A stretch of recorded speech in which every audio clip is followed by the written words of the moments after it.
முதல் வாசகம் இணைச்சட்டம் அதிகாரம் 30 திருவசனங்கள் 15 முதல் 20 வரை.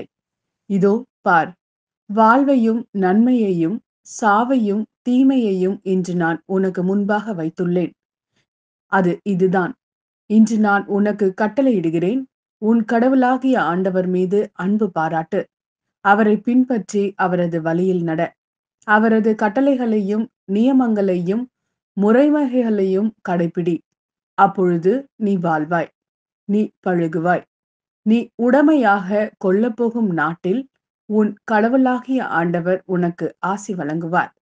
ஆனால் உனது உள்ளம் விலகி சென்று நீ செவிகொடாமல் கேட்டலைந்து வேறு தெய்வங்களை வணங்கி அவற்றுக்கு பணிவிடை புரிந்தால், இன்று நான் உனக்கு அறிக்கையிட்டு கூறுகிறேன், நீ நிச்சயம் அழிந்து போவாய்.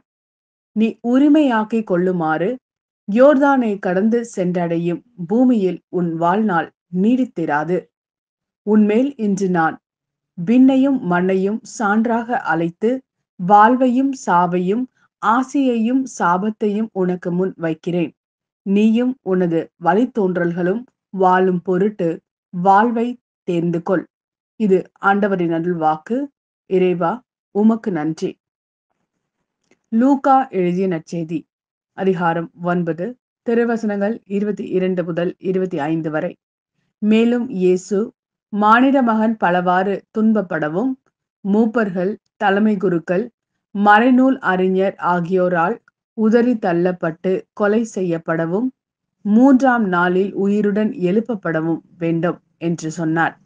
பின்பு அவர் அனைவரையும் நோக்கி, என்னை பின்பற்ற விரும்பும் எவரும் தன்னலம் துறந்து தம் சிலுவையை நாள்தோறும் தூக்கிக் கொண்டு என்னை பின்பற்றட்டும். ஏனெனில் தம் உயிரை காத்து கொள்ள விரும்பும் எவரும் அதை இழந்து விடுவார். என் பொருட்டு தம் உயிரை இழக்கும் எவரும் அதை காத்து கொள்வார். ஒருவர் உலகம் முழுவதையும் தமதாக்கிக் கொண்டாலும் வாழ்வையே இழப்பாரெனில் அவருக்கு கிடைக்கும் பயன் என்ன?